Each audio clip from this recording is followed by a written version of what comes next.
بسم اللہ الرحمن الرحیم۔ 14 اگست کی خوشی منانا کیسا ہے؟ یہ تو بائی نیچر ہوتا ہے کہ انسان جہاں رہتا ہو اس جگہ اور خطے سے محبت ہو جاتی ہے۔ انہی جذبات کا اظہار رسول معظم صلی اللہ علیہ وسلم نے مکہ کو چھوڑتے وقت کیا تھا، اور اسی جذبے کے پیش نظر آپ صلی اللہ علیہ وسلم سفر سے واپسی پر مدینہ داخل ہوتے وقت سواری کو تیز فرما دیا کرتے تاکہ مدینہ طیبہ میں جلدی سے داخل ہو سکیں۔ 14 اگست کو ہمارا وطن عزیز پاکستان معرض وجود میں آیا اور بننے کا مقصد بھی انتہائی پاکیزہ کہ لا الہ الا اللہ کی تجربہ گاہ بن سکے۔ خوشی تو ہر مومن اور ہر پاکستانی کو ہوتی ہے، لیکن خوشی کیسے منائی جائے گی؟ یاد رہے، خوش ضرور ہوں، لیکن خوشی منانے سے قبل 2 باتوں کو ذہن میں لانا ضروری ہے۔ پہلی بات، کہیں ہماری خوشی شرعی تقاضوں کے منافی تو نہیں؟ دوسری بات، کیا ہم قیام پاکستان کے مقصد کو حاصل کر چکے ہیں؟ اگر حاصل کر لیا ہے تو شکر، ورنہ فکر کرنی چاہیے۔ سچ کہوں تو قیام پاکستان کے بعد پیدا ہونے والی تیسری نسل چل رہی ہے، لیکن قیام پاکستان کے مقصد کا حصول نہ ہو سکا۔ کیوں؟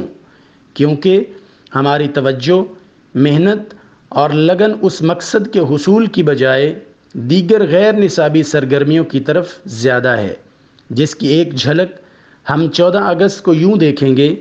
باجے بجا کر آزادی کا اظہار کیا جائے گا، مرد و زن کی مخلوط محافل و مجالس کا انعقاد ہوگا۔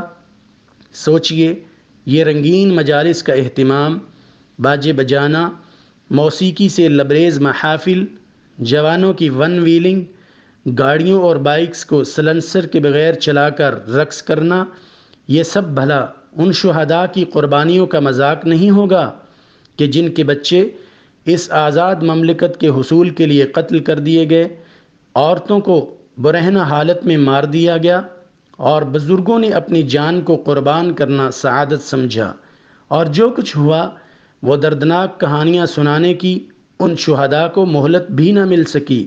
وہ یوں ہی وہ داستانیں اپنے سینوں میں چھپا کر اپنے ساتھ لے گئے۔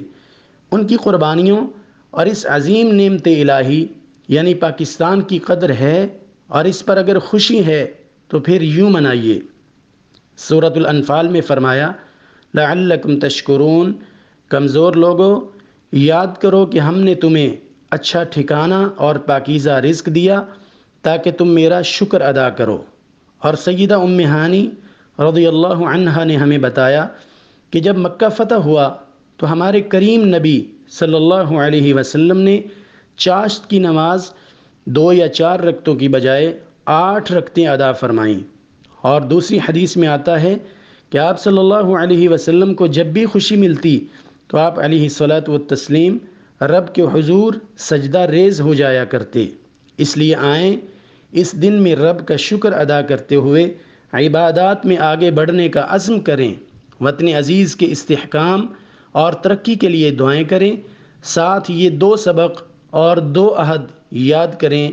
ایک تو شہداء کی قربانیاں، وہ لٹے ہوئے قافلے جو نہ رک سکے نہ جھک سکے، وہ لٹے ہوئے قافلے جو نہ رک سکے نہ جھک سکے، جو وطن بنا کے چلے گئے، جو چمن سجا کے چلے گئے، ہمیں یاد ہیں، ہمیں یاد ہیں۔ دوسرا عہد یہ کہ پاکستان کا مطلب کیا؟